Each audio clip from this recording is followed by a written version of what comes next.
Guys, Butcher Boy Tormy here again. Just wanted to give you a wee update on my Wizard's Tower. Show you how it's going like. Nah, I'm kidding obviously. It's Indy here.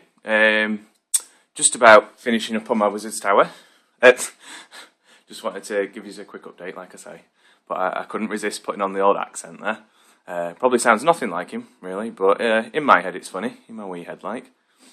Okay, so here we go. Obviously you've seen the bridge. And you've seen most of the outside. I've dropped the draw distance down a bit just so you don't get any glitching effect. Ignore that little stream of diamond there. I had a couple of visitors in my world that haven't found the jetpack yet. Boy, I remember what it was like when I didn't have the jetpack, so I thought I'd give you a bit of a helping hand. Okay, so I've got the front entrance. I've gone for a double helix in my staircase. I had the idea while I was at work, thought it might look pretty handy. And lo and behold, tried it out and it worked.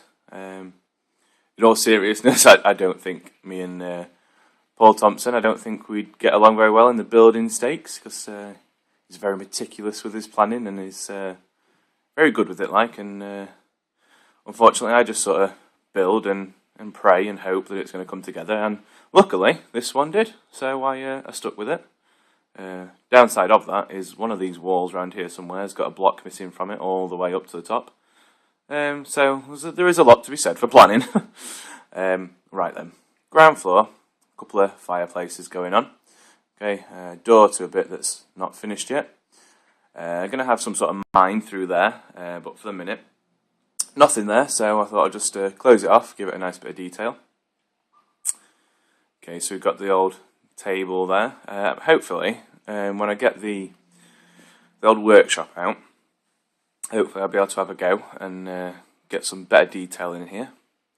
One big sort of drawback to a helix staircase is it's massive. So there you have it. Like living quarters, obviously for whoever's going to be here, travellers and the like, adventurers. Bit of a little bar there. Little bar. Just realised there's an extra block there that shouldn't be. I'll get that later. Next floor up. Got the obligatory library. Nice little library going on there. Collection of assorted paraphernalia on there. Can't wait for the workshop. Get some actual detail going on there. That'd be nice. Nice little star seat there. Nice little thing to look out for. Next floor up. Obviously this staircase stops here.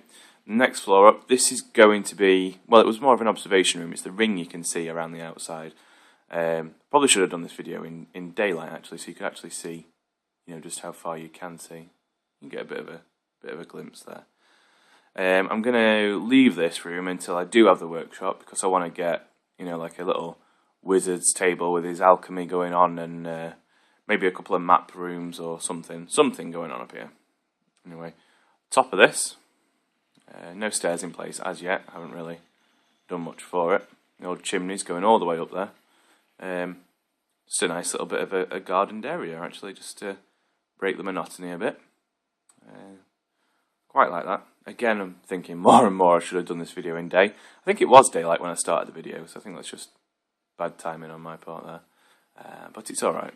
I can only do that accent sort of so many times before I start getting bored of it myself. There we go. There is one other thing, probably the next part that I'll probably do in force. Quite like this little zoom down the bottom here. The next part that I'll do, I have started on it at the minute. I don't know if you remember, I did say I was going to get some magma caves, sort of, you know, like a bit of a foundry or something going down at the bottom. Ignore the stairs, they're just sort of placeholder stairs again at the minute. Got a bit of machinery going on here. I want to give it like a bit of a, not steampunk, that's probably the wrong word, but I want to make it look like it is, you know, proper machinery, which is quite hard to do in this bloody game, so I found out last night when I was trying to make this. Obviously you'd be pushing it there, obviously a turnstile there, all the interconnecting cogs and works and stuff. Probably one cog too many there. I don't really know how machinery works, to be honest. That was a bit of a downside. And then you've got the rope here, obviously going down to the lift itself. Bit of gold that they've been digging. You've got some of that going on there. And then down here, this is where I'm gonna hollow this out pretty massively and try and get it looking as close to industrial works as I can. Hopefully that'll look pretty good. I'm pretty hopeful about that. But again, most of this stuff now is just detail work. I just want to wait for the workshop and get something on there. What I do want though, if you, especially you Paul Thompsons and you the guys that are good with the lighting, as you can see in here, there's about 80 million torches. Okay, and behind pretty much every one of these torches, you've got the old. You can't really see it there. You've got the old blue light, and still, even with the huge doors and the big ass windows, I can't get any light in here. It's virtually pitch black. It's virtually pitch black. So any suggestions on that would be greatly appreciated. Okay, and obviously this is Indy, not Butcher Boy Toma. This is Indy signing off with a nice little look up at my nice tower. Okay, thank you. Give us some feedback on the forums.